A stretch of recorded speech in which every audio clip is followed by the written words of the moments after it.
Laura Loomer was back on the West Executive Avenue yesterday, meeting with the Vice President of the United States. 106. CNN broke the story that Laura Loomer met with the Vice President, and not clear what they talked about.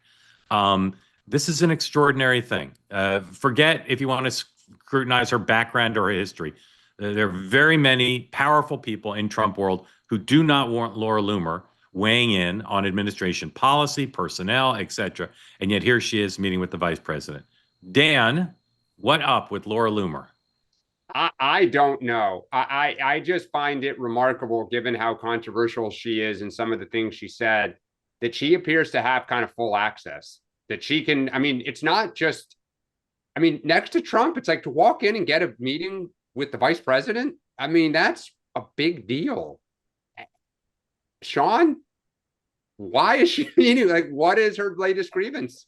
So remember, I look, the way I have to see this, I mean, like in terms of trying to provide analysis on this, is she's got supporters and detractors.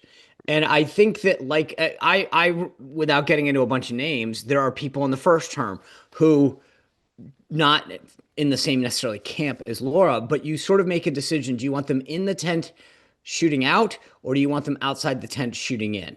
And there's clearly a decision that is, hey, we'd rather have her on the team with a voice that's coming after us than kind of going the other direction. That's the only way that I can look at this and say it makes sense. All right.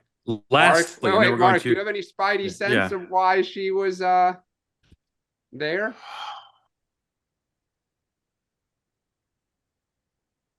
Yeah. They just, I mean, I agree with what Sean said.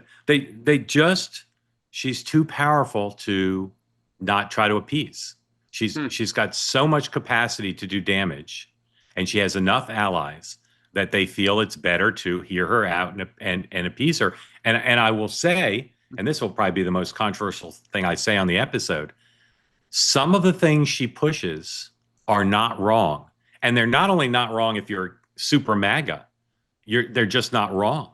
Some of the things she says are factually correct and are troubling about the people she's going after. Not all of them, but some of them.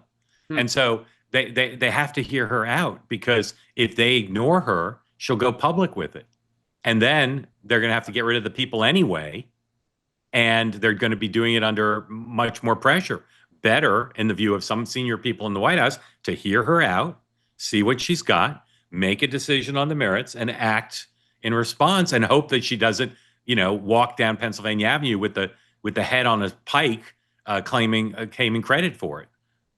That's better for them than the normal minuet of she demands they do it, they ignore her, she goes on social media or a podcast, demands the scalps, then gets them, and then they look weak. So she has enough of a constituency behind her to truly cause trouble in Trump world. Okay. Well, like the president. yeah, no, I mean, that's what. Yeah, well, yeah. You only need one follower, I guess. He's good. Like what you see? Why don't you subscribe? This is a great opportunity to be part of unique conversations. Just hit the subscribe button. And if you want to watch our events live, go to twoway.tv.